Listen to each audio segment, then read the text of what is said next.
ప్రజలారా మనందరికీ తెలిసిందే జర్నలిస్ట్ శంకర్ పైన ఎటువంటి దాడి జరిగింది, అతనిపైన ఎటువంటి హత్యా ప్రయత్నం జరిగిందో మనందరికీ తెలిసిందే. దాన్ని కూడా చెడు బూటకమైన నాటకాలని ప్రదర్శించడానికైతే కాంగ్రెస్ ప్రభుత్వం ఈ విధంగా పన్నగం పనుకున్నది. అదేవిధంగా జర్నలిస్ట్ శంకర్కి ఘటన జరిగిన ఒక రోజు ముందు ఎటువంటి వార్నింగ్ ఇచ్చారంటే అదొకసారి చూసుకునే ప్రయత్నం అయితే చేద్దాము. ఈ వీడియోని పూర్తి స్థాయిలో పరిశీలించడానికి అయితే ప్రయత్నం అయితే చేయండి. ఏవైతే ఆరోపణలు చేస్తున్నారో సీతక్క మీద, ఇసుక మాఫియా మీద, అతని పిఎస్ సుజిత్ రెడ్డి చేసే వ్యవహారం మీద ఏదైతే దాన్ని తీవ్రంగా ఖండిస్తున్నాం. నేను చాలా బాధపడుతున్నా.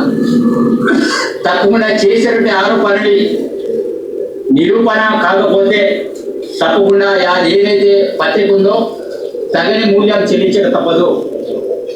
ఏ గ్రామంలో కూడా కనబడకుండా ఆ పత్రికని దహనం చేస్తాం. మరి సీతక్క మీద పనికిరాని ఆరోపణలు పెట్టడం, మరి దీన్ని తీవ్రంగా ఖండిస్తున్నాం. నిజంగా సీతక్క చాలా బాధపడుతున్నది.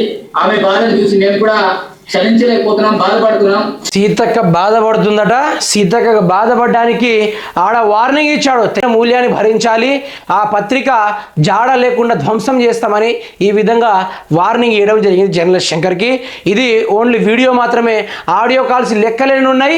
ఇక మిమ్మల్ని చంపేస్తాం, వేసేస్తాం, కోసేస్తామనే రికార్డింగ్ ఉన్నాయన్న ఫోన్లను కూడా ధ్వంసం చేసి పలగొట్టేసి ఆ ఫోన్లను ఎత్తుకుపోయిన పరిస్థితి ఈరోజైతే ఆడ జరిగిన ఘటన.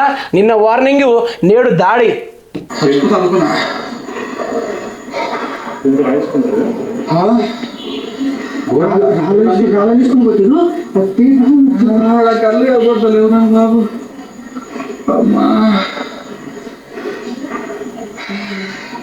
కాంగ్రెస్ పాలనలో ఎవరైనా ప్రశ్నిస్తే చంపేయాలి, ఎవరైనా ఎదురు తిరిగితే నరకేయాలి.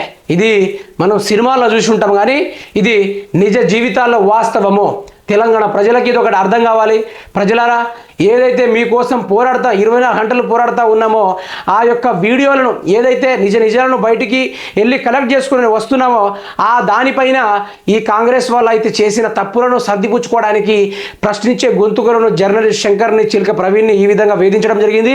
మెయిన్గా చిలక ప్రవీణ్ని కొట్టి వదిలేశారే కానీ జర్నలిస్ట్ శంకర్ని పూర్తి స్థాయిలో చంపడానికి అయితే పన్నాగా పనుకున్నారు.